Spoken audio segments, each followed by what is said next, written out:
नमस्कार, आप देख रहे हैं न्यूज़ 24 5 की पंचायत में आपका स्वागत है। आपके साथ मैं हूं प्रत्युष खरे। देश में 500 और 1000 के नोट बंद होने के बाद आज नए नोट बाजार में आ गए। तमाम शहरों में लंबी लंबी लाइनें दिखी तो कहीं कूड़े में नोट से भरे बैग पाए गए। जानकारों की माने तो काले धन पर हुई मोदी सरकार की सर्जिकल स्ट्राइक का रियल एस्टेट पर बड़ा असर पड़ेगा। खुद वित्त मंत्रालय की तरफ से विज्ञापन भी दिया गया कि काला धन रुकने से घर का सपना, सस्ते घर का सपना आएगा। माना जाता है कि रियल एस्टेट मार्केट में बड़ी मात्रा में काले धन का इस्तेमाल होता है। 5 की पंचायत में आज हम यही सवाल उठा रहे हैं कि क्या 500 और 1000 के नोट बंद हो जाने से हर हिंदुस्तानी को सस्ता घर मिल जाएगा। तमाम मेहमान हमारे साथ मौजूद होंगे, उनसे हम चर्चा करेंगे, लेकिन उससे पहले एक छोटी सी रिपोर्ट देखिए।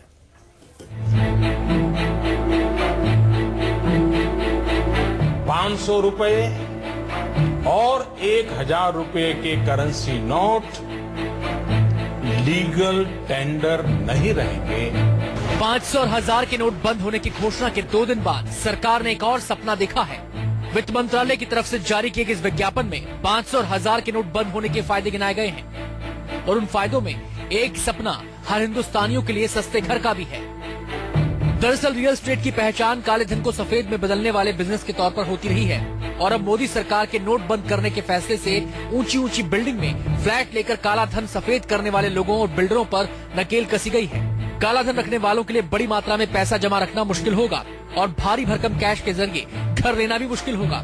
ब्लैक मनी वाले निवेशक रियल एस्टेट में पैसा नहीं लगा पाएंगे और बिल्डर्स को मजबूरन प्रॉपर्टी के रेट्स गिराने होंगे। ऐसा माना जा रहा है कि प्रॉपर्टी की कीमतें गिरेंगी और रियल एस्टेट में पारदर्शिता आएगी।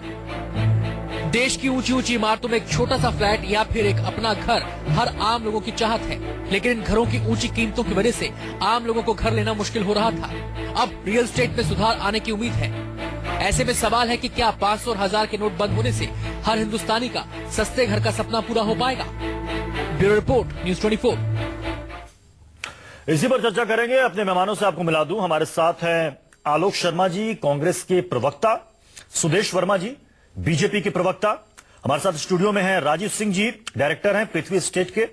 हमारे साथ हैं सुरेश गर्ग जी, सीएमडी हैं निराला वर्ल्ड के। सबसे पहले सुदेश वर्मा जी, आप ही के पास आऊंगा। आज वित्त मंत्रालय ने भी एक विज्ञापन निकाला है जिसमें यह बात कही गई है कि रियल एस्टेट की कीमतें अब आम आदमी के पहुंच में होगी, यानी कि सस्ता घर का जो सपना हर हिंदुस्तानी का है, जो प्रधानमंत्री भी कहते हैं, वो अब सच होगा। लेकिन सवाल है कि कैसे होगा। क्या 500 और 1000 रुपए के नोट बदलने से काला धन रुक जाएगा? और अगर काला धन रुकेगा तो क्या वाकई रियल एस्टेट में वो दौर शुरू होगा जब हर आम आदमी के पहुंच में उसका अपना सपना सस्ता घर का होगा? होगा कि जब अटल बिहारी वाजपेयी जी की सरकार आई थी उस समय एक रियल एस्टेट रिवॉल्यूशन आया था कि आपको सस्ते दर पर लोन मिलते थे और एक एवरेज व्यक्ति जो 15-20 हजार रुपया कमा रहा है वो आराम से 12-15 लाख का 2 बेडरूम का फ्लैट ले सकता था। और उस समय बहुत लोग, हमारे जैसे लोग भी जो बहुत कम कमाते थे, उस समय एक फ्लैट अपना ले पाए जिसकी आज कीमत बहुत ज्यादा है। आज अगर हम फ्लैट लेने जाते हैं, भले ही हम अच्छा कमा रहे हैं, लेकिन इतना कॉस्ट बढ़ चुका है। 2 बेडरूम का कॉस्ट अगर 30 लाख 35 लाख रुपये है तो एक व्यक्ति उसको कैसे अफोर्ड करेगा? आप सोचिए, अपनी पूरी जिंदगी की कमाई को उसमें लगा भी देगा तो बाकी कैसे करेगा? तो नेचुरली वहाँ काला धन जो इतना लगा हुआ है जिसके कारण कॉस्ट बढ़ा है, अगर काले धन की समाप्ति होगी तो कॉस्ट बैलेंस होगा, नीचे आएगा। स्मार्ट सिटीज बन रहे हैं, जो अवेलेबिलिटी ज्यादा होगी घरों की। आज के दिन आप चले जाइए, आपके बगल में है ग्रेटर नोएडा, वो सारे आपके मकान देखिए अधिकतर खाली हैं, लेकिन लोगों ने, फाइनेंसर ने इन्वेस्ट करके रखा है, तो वो फाइनेंसर तब तक नहीं छोड़ेंगे जब तक उनका पैसा नहीं मिले, और उन्होंने काले धन में इन्वेस्ट करके रखा है, तो वो प्राइस कम नहीं होने वाला। प्राइस तभी कम होगा जब काले धन का जो रोल है वो खत्म हो या कम हो। तो ये जो स्टेप है बहुत बड़ा स्टेप है और घर जो है अफोर्डेबल होगा और आम आदमी उसको अफोर्ड कर सकता है आज के दिन। चलिए, ऐसा मानते हैं। जी सुरेश जी, और भी हमारे साथ मेहमान हैं राजीव जी और सुरेश गर्ग जी। राजीव जी, ये बताइए कि जो बात ये कह रहे हैं सुरेश जी की अफोर्डेबल प्राइस होगा लोगों के लिए, लेकिन जो ये 500 और 1000 का नोट बदला गया, इसे एक बहुत बड़ी सर्जिकल स्ट्राइक माना जा रहा है और कई जगह से खबरें आई, आपने भी पढ़ी होंगी कि बोरे में लोग नोट निकाल कर फेंक दे रहे हैं, क्योंकि अब जिन लोगों ने काला धन जमा किया था अब उसके लिए वो कागज के नोट के अलावा और कुछ नहीं, उसकी कोई अमूल नहीं है। ये रियल एस्टेट में कितना पैसा लगा होता है और इससे आपको लग रहा है कि वाकई आम आदमी का सपना, जो एक इश्तेहार देखता है कि फलाना जगह फ्लैट है, इतना सस्ता फ्लैट है, इतने स्क्वायर फीट में है, वो सपना आपको लग रहा है कि सच होगा, कुछ कीमतें कम होगी? हाँ जी, कुछ फर्क पड़ेगा, लेकिन इसके दूरगामी परिणाम होंगे जो अभी नहीं पता चलेंगे, लेकिन कुछ दिनों बाद पता चलेंगे या कुछ महीनों बाद इसका रिजल्ट आएगा। अभी तो रेट बिल्डर कैसे कम करेगा आप मुझे बताइए, या कोई भी बताए कि सीमेंट, सरिया या और जो उससे रिलेटेड मटेरियल है, क्या उनके रेट कम हो गए? क्योंकि रेट तो उनके कम नहीं हुए, रेट वही मैं है। इसे कैसे समझूं, जो फ्रेश फ्लैट है, जो बिल्डर किसी प्रोजेक्ट में लगा हुआ है, वो उसकी कीमत कम होगी या फिर जो रीसेल में फ्लैट है उसकी कीमत में देखो, असर पड़ेगा? रीसेल की फ्लैट की कीमत तो बिल्कुल कम होगी, या रीसेल की फ्लैट की, क्योंकि उसको जब 500,000 के नोट कम हो गए हैं तो उसको उसी रेट पे खरीदना बेचना पड़ेगा जो सर्किल रेट है, और सर्किल रेट पे ही रजिस्ट्री होगी। आलोक जी, मैं आपके पास आऊंगा, उससे पहले सुरेश जी ये बताइए, पृथ्वी जी कह रहे हैं कि अभी इसमें वक्त लगेगा, तुरंत में ऐसा नहीं होने वाला है, तो ये कितना वक्त लगेगा? रेट कहाँ घटेंगे और कहाँ नहीं घटेंगे, इसको जानने के लिए हमें रियल एस्टेट को पहले समझना पड़ेगा। रियल एस्टेट में दो पार्ट हैं, एक पार्ट है बिल्डर पार्ट है, जहाँ पे हर चीज रेगुलेटेड है, एक सिस्टम से काम होता है, सर्विस टैक्स, इनकम टैक्स और भी जितने तमाम टैक्स हैं वो देते हैं, और जिनके प्राइसेस सेक्टर रेट से रेगुलेट हो रहे हैं। आज मैं अगर नोएडा, ग्रेटर नोएडा की बात करूं तो जिस रेट पे बिल्डर सेल करता है, सेक्टर रेट कहीं कहीं पोजीशन ये है कि वो 10% ज्यादा है। अगर 10% ज्यादा सेक्टर रेट है तो बिल्डर उसमें कैश कैसे ले सकता है? कोई भी आदमी उसमें कैश की इन्वॉल्वमेंट ना आज कर पा रहा था, ना आज से 5 साल पहले कर पा रहा ऐसा तो है नहीं सुरेश जी, ऐसा तो है नहीं कि चलिए मैं आपको एक कैश की डीलिंग नहीं होती है, on the table, under the table, मैं आपको दोनों जगह डीलिंग होती है। सर मैं आपको एक उदाहरण देता हूँ, एक्सटेंशन का रेट 35,000 रुपए से 42,000 रुपए पर मीटर का है बने हुए फ्लैट का। सेक्शन है 43C AC of the income tax act, वो कहती है कि अगर आपने सर्कल रेट से कम पैसे पे डील की तो बिल्डर को उस अमाउंट पे टैक्स देना पड़ेगा, और बायर को भी वो जो डिफरेंस प्राइस है वो इनकम मान ली जाएगी और उस पे टैक्स देना पड़ेगा। तो कैश की इन्वॉल्वमेंट और करके वो टैक्स को और अपना देना बढ़ाएगा बिल्डर या बायर। तो जो सेल होती है नोएडा, ग्रेटर नोएडा के अंदर, सेक्टर रेट यहाँ पे सेल से 10% कहीं ज्यादा है, कहीं 5% कम है।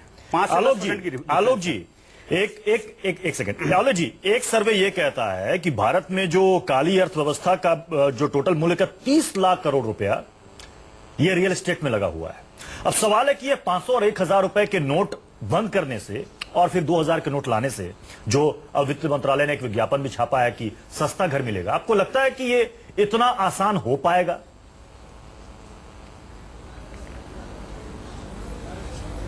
देखिए, मैं समझता हूं कि सरकार जो है सपनों की सरकार रही है। चुनाव से पहले भी सपने बेचते थे, आज भी सपने ही बेच रहे हैं।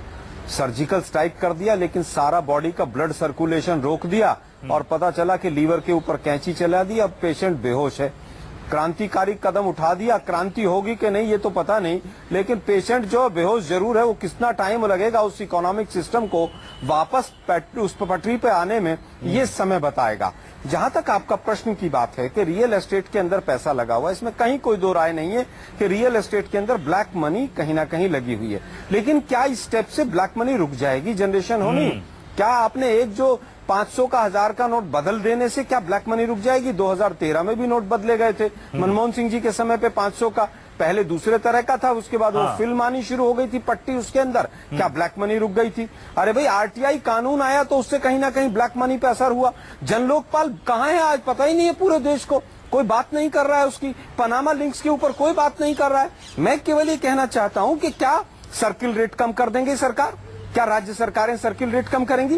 क्या जो अभी हमारे बीजेपी के प्रवक्ता महोदय अटल बिहारी वाजपेयी जी के ऊपर जो इमारत बना रहे थे, मैं पूछना चाहता हूं क्या बैंक के लोन कम करवा देंगे आप? क्या एसबीआई कल बैंक के लोन कम कर देगा?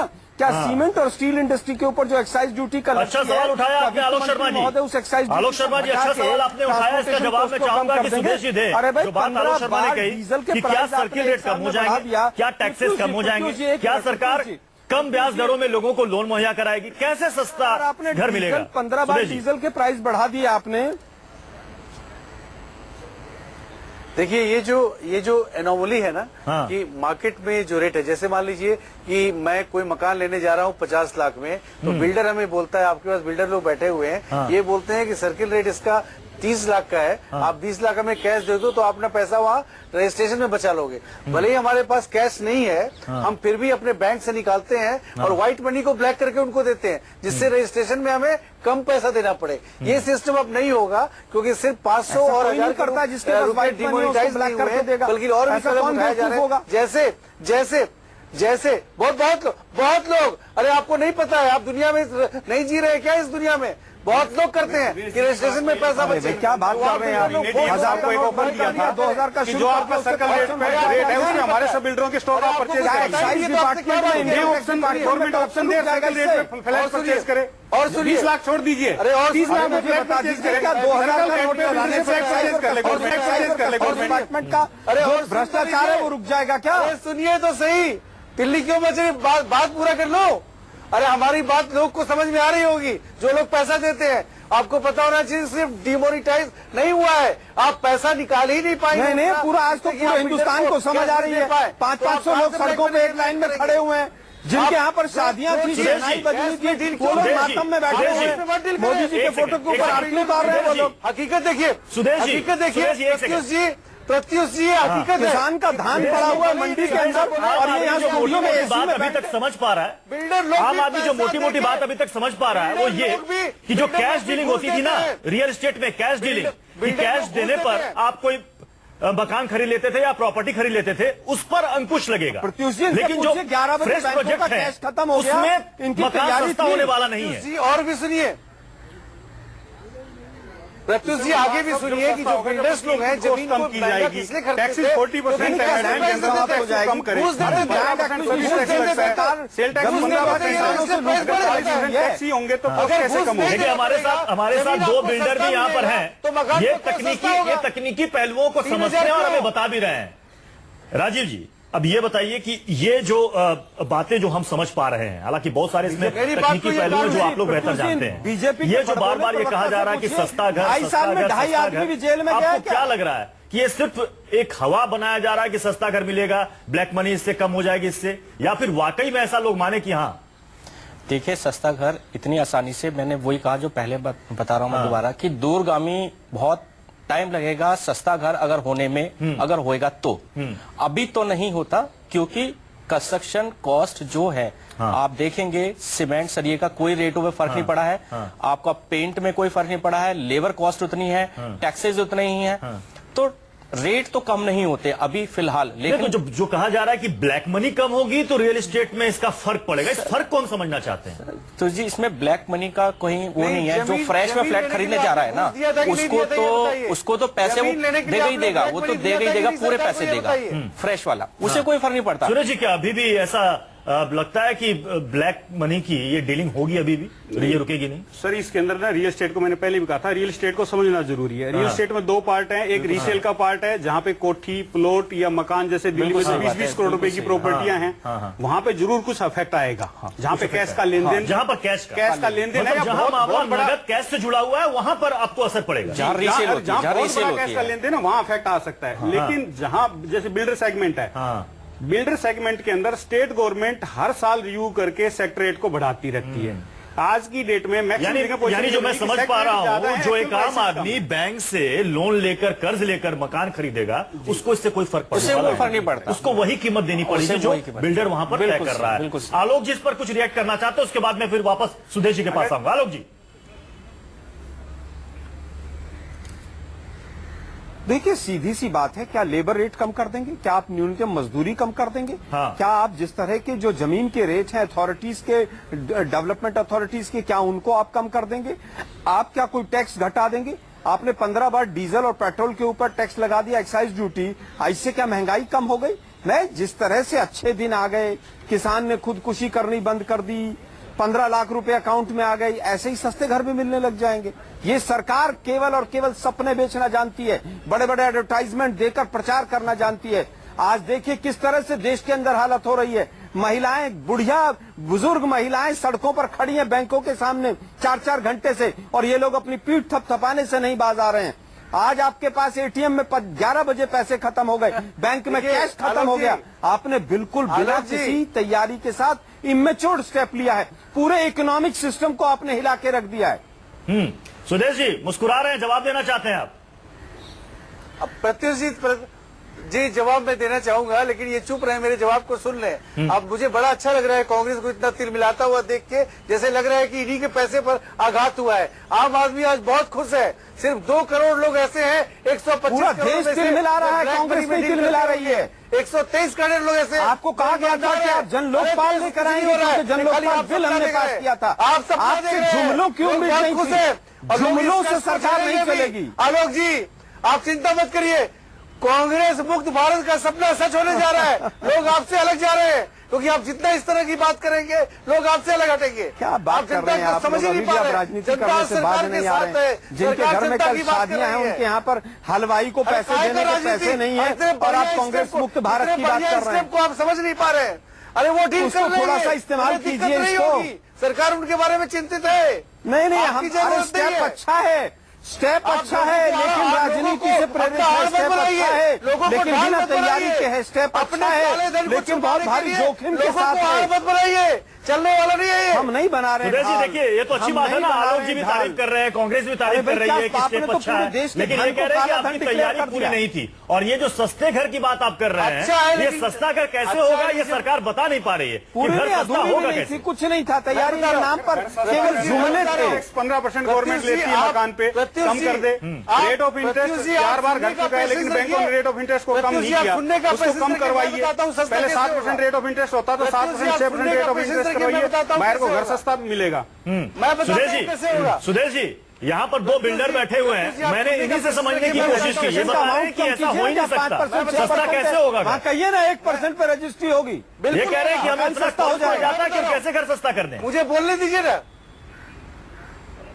आपके दर्शक जानना चाहेंगे, मुझे बोलने देना, मैं बता रहा हूँ कैसे होगा। जी बता दीजिए। आप ये बताइए कि यही घर का रेट आप अगर नोएडा चले जाइए, नोएडा एक्सटेंशन चले जाइए, आपको 2500 से लेके 3000 स्क्वायर फीट में मिल रहा है। यही 4000 स्क्वायर फीट में मिल रहा था। क्यों हुआ? क्योंकि अवेलेबिलिटी बहुत ज्यादा हो गई, और फाइनेंसर के जो काले धन जमा थे, जब ये बिल्डर लाते हैं अपना फ्लैट प्रोजेक्ट, तो फाइनेंसर खरीद लेते हैं उसको, और उसके बाद फाइनेंसर बड़े दाम में बेचते हैं और उस पर काला धन बनाते हैं। ये हकीकत है। और यही बिल्डर जो है, ये कितने में अरे तो रियल एस्टेट बिल भी तो पास फ्लैट नहीं आपने किया बना लिए कि खरीदार नहीं मिला था, तो इसलिए बिल्डर को सस्ता छूट कर दे दिया। रखी और ज्यादा। ये इसके बाद ब्लैक मनी पर सर्जिकल स्ट्राइक के बाद ऐसा होने वाला है। रिलेशन नहीं है सर, वो तो अवेलेबिलिटी जहां बढ़ेगी तो प्राइसेस कंपटीशन आएगा। वो आज भी है और आज से पहले भी था। खाली आज ये कह दे कि ब्लैक मनी रोक दिया इसलिए आ गया, ऐसा नहीं है। ये प्राइसेस का जो करेक्शन है, ये यानी अवेलेबिलिटी आपके मुताबिक की वजह कैश से डीलिंग होती है, केवल वहीं फर्क होगा सर, केवल वहीं फर्क पड़ेगा। सर मैं जहां कैश डीलिंग होती थी, मैं सिर्फ फर्क वहीं सुदेश पड़ेगा। जी से एक चीज जानना चाहता हूँ। नहीं, समय की अगर कमी इनको है, ये पता हो कि सेक्टर समय रेट की क्या कमी, है, इसलिए चर्चा को यहीं पर समाप्त करना पड़ेगा।